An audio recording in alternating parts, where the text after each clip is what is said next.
My name's Martha Topmiller, and I'm responding to the videos for this past week, week 3. The first one, group 1, described the relationship between the life-sustaining functions and demographics described by White in the Camacho text. How do different demographic groups have such different experiences of hazards from life-sustaining functions? The group discussed the environmental hazards that affect minority groups disproportionately. Residents have little to say when a powerful company chooses to place a business that will produce highly toxic contaminants in their neighborhood.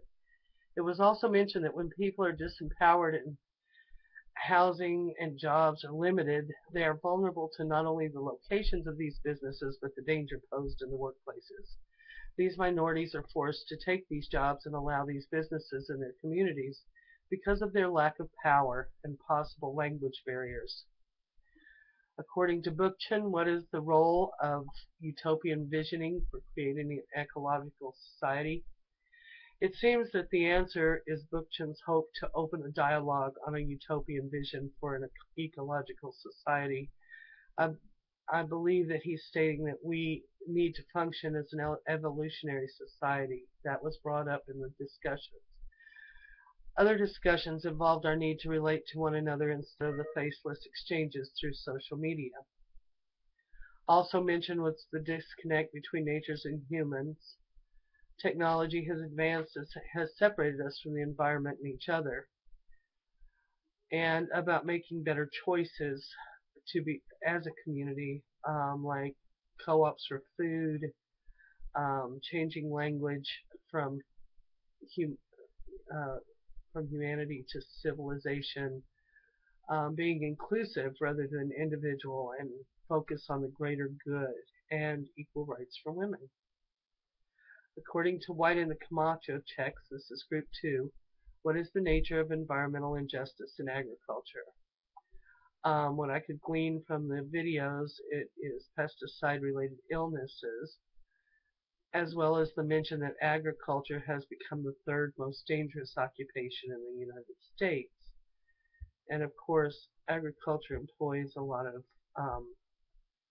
Hispanic people and people of color. So we're putting them in danger by them working in the agricultural field. The other question, according to Bookchin, what is the relationship between environmental sustainability and most radical movements? From what I could glean, it was that he compares the radical movements in the past, such as radical feminism, to the movements that are trying to push for ecological safety measures and more laws concerning contamination of soil. Group 3, according to White in the Camacho text, what kinds of pollution create hazards where we live? Why are those different from some different graphic groups? What I gather was said was apathy toward the defects of the plants, exposing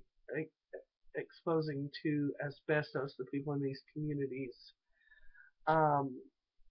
Cheapest places to live are around those that are polluted, the landfills, for example, and that people are deprived of information.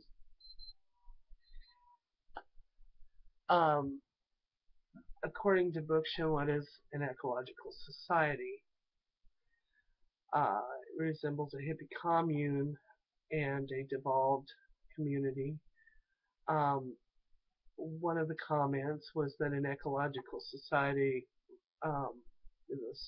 refers to a social ecological society and political societies who behave with a collective reverence and respect for the natural system they share. We need to change the way we act toward one another. And then it is mentioned that on page 343 it makes a case for development for modern society as a natural evolution. Consider the well-being for one another is paramount. And then our group was 4, and I've already done it. So thank you very much.